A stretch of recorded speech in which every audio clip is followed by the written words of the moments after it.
What's up everybody, I'm Seth Fowler and today we're counting down the top 10 most comfortable sneakers of 2020. Thanks so much for tuning in today. If you're new to the channel, make sure to hit that subscribe button down below and also make sure to give me a follow on Instagram and on Twitter at RealSethFowler. But with all that out of the way, let's jump right into the video. So every year I try and compile my top 10 picks for the most comfortable sneakers of the year, and I usually try and drop this video somewhere near the middle of the year so that there's still time for people to actually find these shoes and wear these shoes. So even though it's possible that there might be some other releases later in the year that end up being more comfortable than some of the sneakers on this list, I felt like it was still a pretty solid, or I guess pretty soft and comfortable list that you could wear and still really enjoy these sneakers. Not only that, but this list is still based on my own personal opinion. And while I did research these shoes a lot and I know a lot about each one of these sneakers and how they feel on foot, it's still all based on kind of what I like. And everyone's feet are different, so everyone might have a different order or even just have different shoes on the list altogether. So if you're actually going out and looking to buy some really comfortable sneakers, use this list more as a guide than a definitive list. So with all of that out of the way, let's jump right into the list. Number 10, the Adidas Ultra Boost DNA. Since 2015, when the Ultra Boost first launched, it's been considered one of the most comfortable shoes ever made. And the comfort of this shoe can be pretty heavily attributed to the full-length Boost midsole. If you're somehow not familiar with Boost cushion, it's that sort of styrofoam-looking material on the midsole of Adidas sneakers. And the Ultra Boost was actually the first silhouette from Adidas that really popularized Boost, especially for the mainstream. I mean, it also didn't hurt that Kanye was seen wearing Ultra Boost at some of his concerts. However, even though people considered this shoe insanely comfortable, Adidas actually first marketed this shoe as the best running sneaker of all time. I don't really know if that's true, but I know a lot of people really considered this shoe one of the most comfortable shoes ever made for a couple years after its release. In addition to the Boost midsole that made this shoe very cloud-like underfoot, it also featured a very soft and sock-like prime knit upper. While knits had always kind of been a thing with sneakers, Adidas really popularized prime knit as one of the softest and most comfortable knits on the market. And not only that, but the Ultra Boost was also a really good-looking silhouette. And 5 years later, Adidas is still making the original Ultra Boost. However, they've changed the name to the Ultra Boost DNA. And for $180 or cheaper if you find a pair on sale, you can experience that same 2015 comfort for yourself. Number 9, the Hoka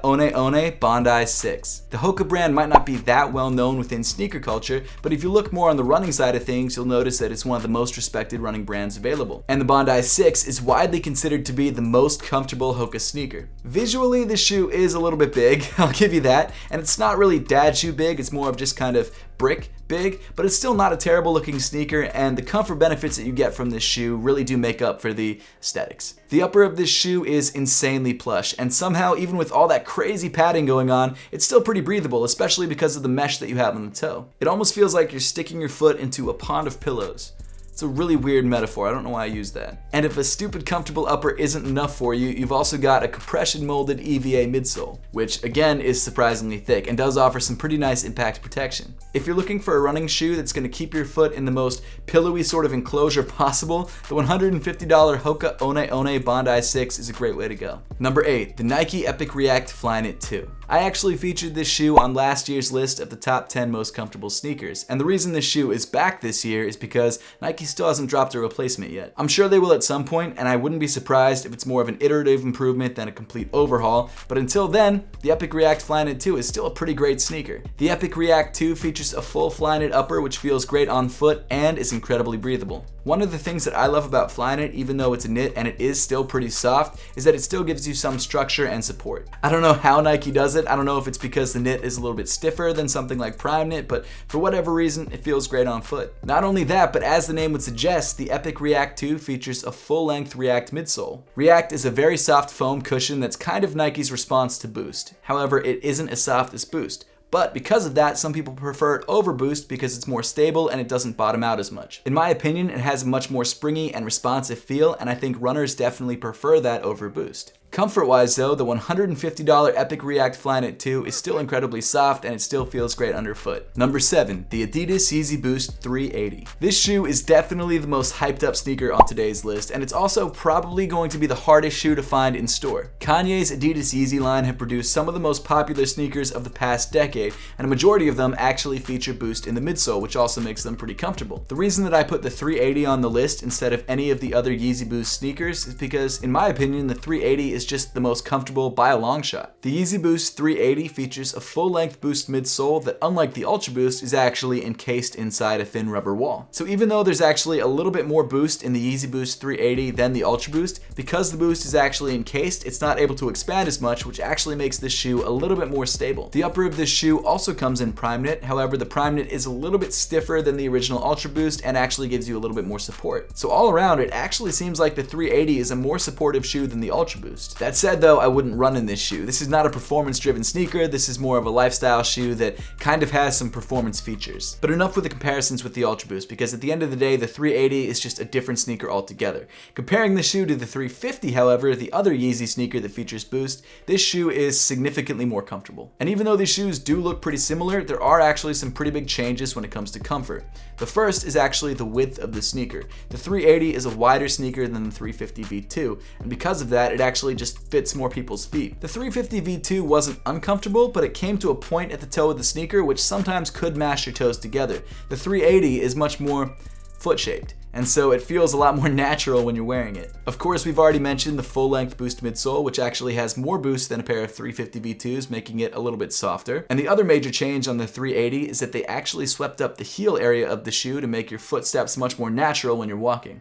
That was supposed to be a step, but it doesn't really look like that. So overall, if you're looking for a hyped up pair of Yeezys that's still very comfortable, the $230 Adidas Yeezy Boost 380 is a great way to go. Number 6, the Nike Zoom Fly 3. The Nike Zoom Fly 3 is an extremely lightweight running sneaker that features a full-length React midsole and feels incredible underfoot. But what actually differentiates the Zoom Fly 3 from the rest of the React sneakers that we already talked about, and spoiler alert that we will talk about, is that this shoe actually features a carbon fiber plate in the midsole to give this shoe a much more springy response. Unlike other shoes that just have React foam in the midsole, this shoe can actually help propel you forward. And of course, carbon fiber is very strong and very light, so it doesn't really add to the weight of the shoe that much. So you've got carbon fiber for bounce and React foam for cushioning. Overall, it's a pretty incredible feel underfoot. And to top it all off, the upper of this shoe is very light, which makes this a great running shoe. For $160, you can grab a comfortable, good-looking sneaker that will help spring you forward. Number 5, the Nike React Presto. The Nike React Presto is a reworking and reimagining of the classic Nike Presto sneaker. Once considered to be one of the most comfortable sneakers available, the Nike Presto has now been upgraded with a full-length React midsole. You've still got the classic neoprene upper, which feels very soft on foot, and also the TPU midfoot cage, which really keeps you contained,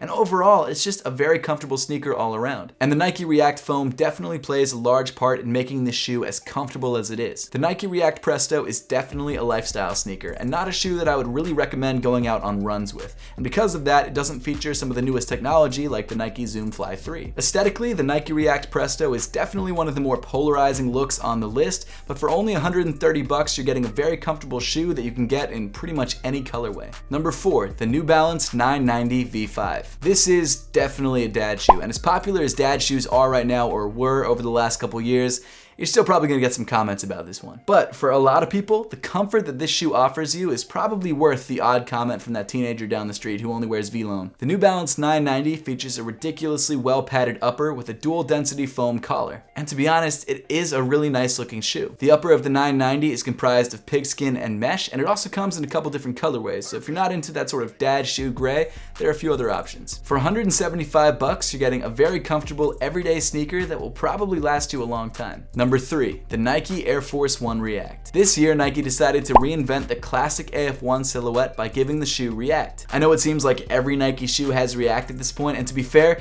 Nike is trying to jam React into pretty much every silhouette they've ever made, but at the end of the day, I don't think that's a bad thing. Unlike a lot of the other shoes on the list, this shoe does not feature exposed React. Instead, Nike decided to implement the cushion by giving this shoe a drop-in midsole. And I've got to say that the drop-in midsole that they used on this shoe is ridiculous. It's super thick, it's almost made entirely of React, and it also features an air unit in the heel, which makes it even softer. What I love about the AF1 React is that you can get that same AF1 silhouette with a much more comfortable ride. Also, kind of out of left field, Nike decided to add some sort of massaging texture to the insole, which is weird. I'm not sure why they did that. At first, it kind of takes you by surprise because it's pressing into the bottom of your feet. It's actually pretty similar to Crocs, if you've ever worn those. I've never worn those, actually. Never. I was lying about that. No, but in all seriousness, it is an interesting feel, and if you like the way it feels, you're gonna love this shoe, and if you don't, Unfortunately, you can't take out the insole because it's attached to the midsole. I love the fact that Nike is trying to innovate on the AF1 by making it a much more comfortable sneaker.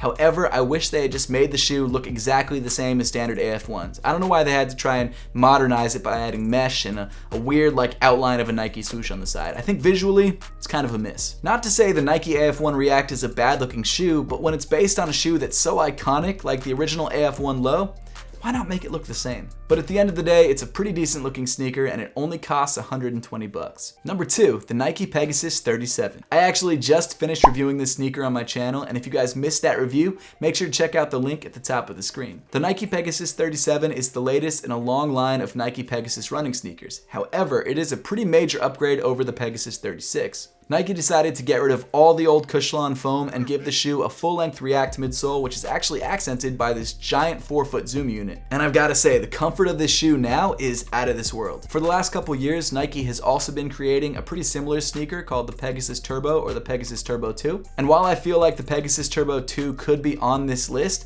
I feel like the 37 is just the best of both worlds and it's a better sneaker overall. But just like with the Epic React Flyknit 2 that we talked about earlier, I'm sure a Pegasus Turbo 3 will come out sometime this year. The Pegasus 37 is definitely a running sneaker first, but if you're buying this shoe just for lifestyle wear, you're not going to be disappointed. The Peg 37 features a lightweight textile mesh upper that feels great on foot and also contains you in the midfoot really nicely. And of course, that React foam and 4-foot zoom combination is just insanely comfortable. It's a shoe that's definitely worth trying out. And if you plan on running at all this year, the Pegasus 37 is definitely a shoe worth picking up. And for 120 bucks, you could do a lot worse. Number 1, the Adidas Ultra Boost 20. It's kind of funny that the Ultra Boost DNA was number 10 on the list and the Ultra Boost 20 is number 1 on the list, because the Ultra Boost DNA was like the first Ultra Boost and the Ultra Boost 20 is the latest Ultra Boost. Honestly, that was not intentional. I actually just realized that when I was filming this. I probably should have thought that out better, actually. Regardless, the Ultra Boost 20 is an insanely comfortable shoe. As I mentioned, the Ultra Boost 20 is the latest version of the Ultra Boost, and it has had some pretty major changes since the Ultra Boost DNA. The shoe is much more performance-based now than it ever was, and because of that, there are a lot of changes that actually make this shoe much more comfortable. The first is the Boost midsole that features 20% more boost than the previous Ultra Boost. Just like the Ultra Boost DNA and the Yeezy 380, the Boost midsole is insanely soft and feels very cloud-like underfoot. However, unlike the Ultra Boost DNA, Adidas did make some changes to make the Boost more stable. So the Boost is just as comfortable, if not more so, and it's even more stable, which is kind of crazy. The Prime Knit upper has also had a pretty major upgrade, which actually makes the shoe fit even better and give you more stability in the midfoot. The Ultra Boost 20 is an insanely comfortable sneaker and a shoe that I wear probably 2 to 3 times a week. The only thing I don't like as much about the Ultra Boost 20 that I much prefer on the Ultra Boost DNA is just the overall aesthetics of the sneaker. I feel like the DNA is a much more